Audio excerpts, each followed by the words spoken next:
আমার বাবার পেশা কি ছিল? কি ব্যাপার, ছেলেটা আবার এতদিন পর বাবার পেশা নিয়ে কেন কথা বলছে? কি হলো মা, বলো, আমার বাবার পেশা কি ছিল? কেন বাবা, হঠাৎ এতদিন পর তোমার বাবার পেশা জানতে চাচ্ছ যে? কোনো সমস্যা? না মা, কোনো সমস্যা না, এমনি জানতে চাইছি। ও, সে তো অনেক পুরনো কথা, এখন ওইসব জেনে লাভ নেই বাবা। মা বলো না, আমার বাবার পেশা কি ছিল, আমার খুবই জানা দরকার। আলী, তোমাকে আমি মানুষের মতো মানুষ করেছি, আলেম বানিয়েছি। তাছাড়া অনেক দিন হয়ে গেছে তোমার বাবা ইন্তেকাল করেছেন। এখন সেই পুরনো বিষয়ে আমরা আলোচনা না করি। মা, আমি বুঝতে পারছি, হয়তো আমার বাবার বড় কোনো পেশা ছিল না, তাই তুমি বলতে চাচ্ছ না, কিন্তু আমার বাবার পেশা আমার জানা অনেক দরকার। মা, দয়া করে বলো মা, আমার বাবার পেশা কি ছিল? তোমার বাবার পেশা যদি কোনো ভালো পেশা হতো তবে তা বলতে আমার দ্বিধা হতো না। তোমার জোরাজুরিতেই বলতে হচ্ছে, তোমার বাবার পেশা ছিল চুরিবিদ্যা। চুরিবিদ্যা? হ্যাঁ, তিনি একজন চোর ছিলেন। তুমি অনেক ছোট থাকতেই তিনি ইন্তেকাল করেছেন, তাই এখানকার কেউই তোমার বাবার পেশা জানে না। আর আমিও তোমাকে এ বিষয়ে কখনো কিছু বলিনি। অন্য যে কোনো কিছু আমার বাবার পেশা হলেও আমার বেশি ভালো লাগতো, কিন্তু যেহেতু এ ব্যাপারে আমাদের কিছুই করার নেই, তাই এখন থেকে আমিও চুরিবিদ্যাকে পেশা হিসেবে গ্রহণ করলাম। আলী, কি বলো এইসব? এজন্য তোমাকে আলেম বানিয়েছি? এজন্য এত ভালো এক হুজুরের কাছে শিক্ষা নিতে পাঠিয়েছিলাম? মা, আমাদের ওস্তাদই আমাদের নসিহত করেছেন যেন আমরা সবাই নিজ নিজ পিতার পেশা অবলম্বন করি। কি বলো এইসব আলী? হ্যাঁ মা, বিদায়ের দিন এটাই আমাদের ওস্তাদ নসিহত করেছেন। আজ থেকে তোমাদের লেখাপড়ার পাঠ শেষ। জীবনে কখনো মানুষের মুখাপেক্ষী হবে না এবং কখনো মানুষের কাছে হাত পাতবে না। মনে রাখবে, মানুষের কাছে হাত পেতে থাকা আলেম আল্লাহর কল্যাণ থেকে বঞ্চিত হয়। তোমরা নিজ নিজ বাড়িতে ফিরে যাও। আর তোমাদের যার বাবা যে পেশায় জীবিকা নির্বাহ করতেন, তোমরাও নিজ নিজ বাবার পেশা অবলম্বন করে জীবিকা নির্বাহ করো। জি হুজুর, জি হুজুর। আল্লাহ তাআলা সূরা আলে ইমরানে বলেছেন, হে ঈমানদারগণ, তোমরা আল্লাহকে যথাযথভাবে ভয় করো, আর তোমরা অবশ্যই মুসলমান না হয়ে মৃত্যুবরণ করো না। তাই যে যেই কাজই করো না কেন, সব সময় সব কাজে আল্লাহ ভীতি বা তাকওয়া অবলম্বন করবে। আল্লাহ ভীতি নষ্ট হয় এমন কোনো কাজ করবে না। আল্লাহ অসন্তুষ্ট হয় এমন সব কাজ থেকে নিজেদের বাঁচিয়ে রাখবে। ঠিক আছে? ইনশাআল্লাহ বড় হুজুর, আমি সবসময় আপনার নসিহত মেনে চলব। আমরাও আপনার নসিহত মেনে চলব হুজুর। তুমি তো জানো মা, তোমার ছেলে ওস্তাদের সব কথা মেনে চলে, তাই তো ভালো মতো লেখাপড়া শিখতে পেরেছি, সৎ আর পরহেজগার হতে পেরেছি। তাই বলে তোমার বাবার পেশা চুরি বলে তুমিও চুরির পেশা বেছে নেবে? তুমি চিন্তা করো না মা, আমি সব কাজে তাকওয়া অবলম্বন করব। চুরি করতে তাকওয়া অবলম্বন? এটা আবার কেমন কথা? তাকওয়া মানে আল্লাহ ভীতি, জানো তো? আল্লাহকে ভয় করলে চুরি কিভাবে করবে? আমি জানি না মা, ওস্তাদ এই কথাই বলেছেন। কি আজব কথা, আমাকে তো হতভম্ব করে দিল এই ছেলে। আজ থেকে আমি চুরিবিদ্যায় প্রশিক্ষণ নেওয়া শুরু করব। চুরি করার জন্য যে যে জিনিস কিনতে হবে সেগুলো সব রেডি করব। ব্যাস, প্রশিক্ষণ নেওয়া হয়ে গেছে, আজ রাত থেকেই চুরি শুরু করব ইনশাআল্লাহ। যাই, এখন দিনের বেলায় ঘুমিয়ে নিই, তারপর রাতে বের হব। নিশ্চয়ই সবাই ঘুমিয়ে গেছে, চারিদিক কেমন নিশ্চুপ। প্রথম যে বাড়িটা সামনে পড়বে তাতেই আজ চুরি করব। ও যাই, আগে এশার নামাজ পড়ে নেই, তারপর বের হব ইনশাআল্লাহ। এই তো একটা বাড়ি, এই বাড়িটাই তো প্রথম সামনে পড়ে, আজ তাহলে এটাতেই চুরি করি। কিন্তু এটা তো আমাদের প্রতিবেশীর বাড়ি, প্রতিবেশীর বাড়িতে চুরি করলে প্রতিবেশী তো কষ্ট পাবে, এতে তো আল্লাহ তাআলা অসন্তুষ্ট হবেন। আল্লাহ অসন্তুষ্ট হয় এমন সব কাজ থেকে নিজেদের বাঁচিয়ে রাখবে। না, এ বাড়িতে আমি চুরি করতে পারবো না, আমি আল্লাহ তাআলাকে অসন্তুষ্ট করতে পারবো না। আমি বরং আরেকটু সামনে এগিয়ে যাই, দেখি অন্য কোনো ঘর পাই কিনা। হ্যাঁ, এই ঘরটাতে মনে হয় চুরি করা যাবে, কেমন চুপচাপ, নিশ্চয়ই সবাই ঘুমিয়ে গেছে। ইয়া আল্লাহ, কি করতে যাচ্ছি আমি? এই ঘরটাতে একটা এতিমের ঘর, আল্লাহ এতিমের মাল লুট করতে কঠোরভাবে নিষেধ করেছেন। আমি এই কাজ করলে তো আমার আল্লাহ ভীতি নষ্ট হয়ে যাবে, আল্লাহ অসন্তুষ্ট হবে। না, এখানে চুরি করা যাবে না, আমি সামনে কোথাও দেখি। এই তো আরেকটা বাড়ি পেয়েছি। আরে না, এটা তো এক বিধবার ঘর, এই বাড়িতে চুরি করলেও আল্লাহ অসন্তুষ্ট হবেন। আরেকটু সামনে যাই, যদি চুরি করার মতো কোনো বাড়ি পাই। আরে ওই দূরের ওই ঘরটাতে এক ব্যবসায়ীর ঘর, শামসুদ্দিন ব্যবসায়ী, এলাকায় বেশ পরিচিত। একটা মাত্র মেয়ে সন্তান আছে ওনার। ওনার বাড়িতে নিশ্চয়ই ধন সম্পদ থাকবে। হ্যাঁ, এখানে চুরি করা যেতে পারে।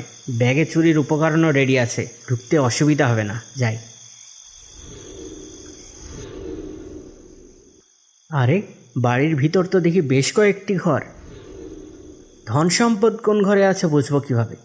জিনিসপত্র, খাতাপত্র, আরে ওই তো সিন্দুক। যাই দেখি। ইয়াল্লা, সিন্দুকের ভিতরে তো অনেক টাকা পয়সা, সোনা চান্দিতে একদম কানায় কানায় ভরে আছে। বাহ, এক রাতেই কোটিপতি হয়ে যাব। নিশ্চয় এটা আমার আল্লাহ ভীতির পুরস্কার। আল্লাহ ভীতি নষ্ট হয় এমন কোনো কাজ করবে না। আল্লাহ ভীতি? এখানে আল্লাহ ভীতি নষ্ট হয় এমন কিছু আবার করে ফেলছি না তো? আচ্ছা, এই লোক কি তার এই সম্পদের জাকাত দিয়েছে?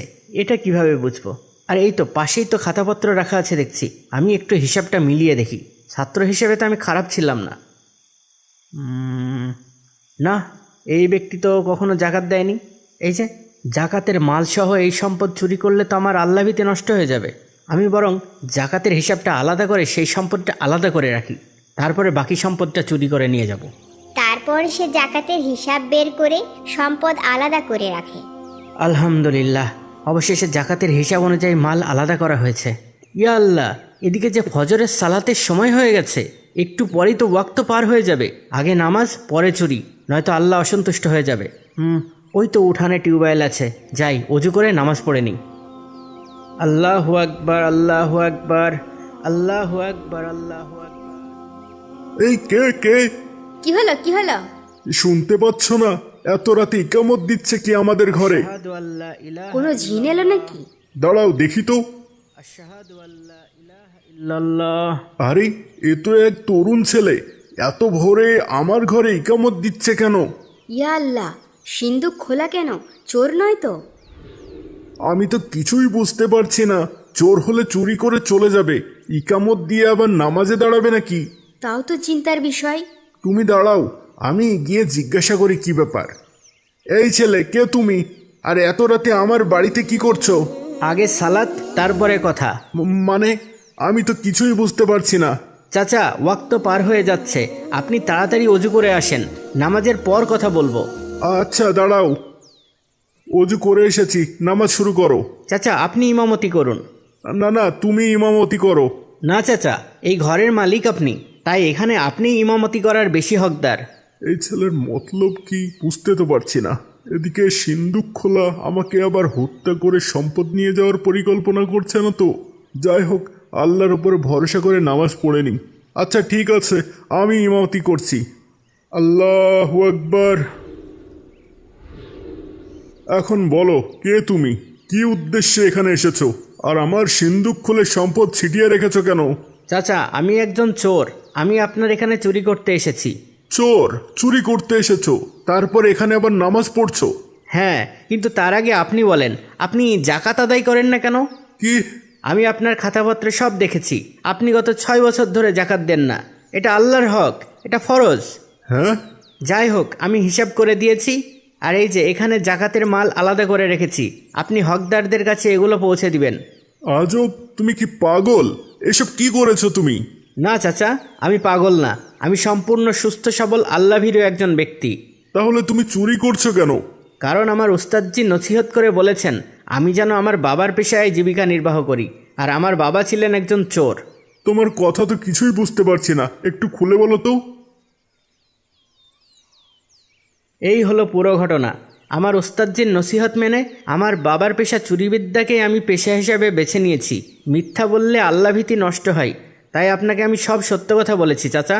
তুমি এখানে অপেক্ষা করো, কোথাও যাবে না, আমি ভিতরে থেকে আসছি। আচ্ছা। চুরি করতে এসে সারা রাত আমার জাকাতের হিসাব করেছে, আর ভোর হয়ে গেছে তাই সব ফেলে নামাজ আদায় করছে। আমি তাজ্জব হয়ে গেছি ছেলেটার কথা শুনে। এখনো এমন ছেলে দুনিয়াতে আছে? আমিও দূর থেকে তোমাদের সব কথাই শুনছিলাম। ছেলেটা আল্লাহ ভীরু, যা এখনকার ছেলেদের মাঝে দেখাই যায় না। আর তাছাড়া হিসাব নিকাশেও অনেক দক্ষ। হ্যাঁ, কি করা যায় একে? আমি বলি কি, তুমি তো তোমার একমাত্র মেয়ের বিয়ের জন্য অনেক চিন্তিত ছিলে, আল্লাহ তাআলার কাছে অনেক দোয়াও করেছিলে। আমার মনে হয় আল্লাহ তাআলা পরিকল্পনা করেই তোমার ঘরে পাত্র পাঠিয়ে দিয়েছেন। আমারও এমনটাই অনুভব হচ্ছে। আল্লাহ মনে হয় আমার দোয়া কবুল করেছেন। এখন কি করব ভাবছি। তুমি আর দেরি করো না, ছেলেটার সাথে কথা বলো, তার কি মত জেনে দেখো। হ্যাঁ হ্যাঁ, আমি কথা বলছি। দেখো বাবা, চুরি করা খুবই জঘন্য একটা কাজ। তোমার যদি ধন সম্পদ দরকার হয় তাহলে আমি তোমাকে সাহায্য করতে পারি।